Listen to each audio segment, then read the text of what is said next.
企業資源規劃系統已從專業會計工具演變為管理幾乎所有業務功能嘅綜合平台。喺 Webcox，我哋幫助企業了解呢啲整合解決方案如何將分散嘅運營轉變為具凝聚力嘅數據驅動工作流程。正確嘅 ERP 實施創造咗以前孤立運作嘅部門之間嘅可見性。現代 ERP 平台將財務、庫存、人力資源同客戶關係等功能整合喺統一數據庫內。呢種整合消除咗重複嘅數據輸入，並確保報告嘅一致性。企業無需維護需要人工對帳嘅單獨軟件系統，而係可以訪問反映當前運營狀態嘅實時信息。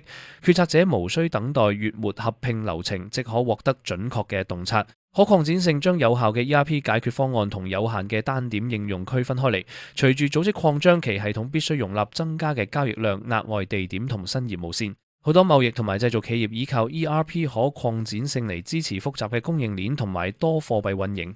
模塊化架構允許增量功能添加，而唔會破壞現有工作流程。實施成功喺好大程度上取決於準備同變更管理。組織必須喺部署前影射現有流程，清理歷史數據並培訓人員。當與專業嘅網站開發同埋面向客戶嘅平台整合時， ERP 系統創造咗將內部運營與外部利益相關者聯繫起嚟嘅無縫體驗。如果考慮採用 ERP， 我哋嘅系統顧問可以評估你嘅要求並推薦適當嘅解決方案。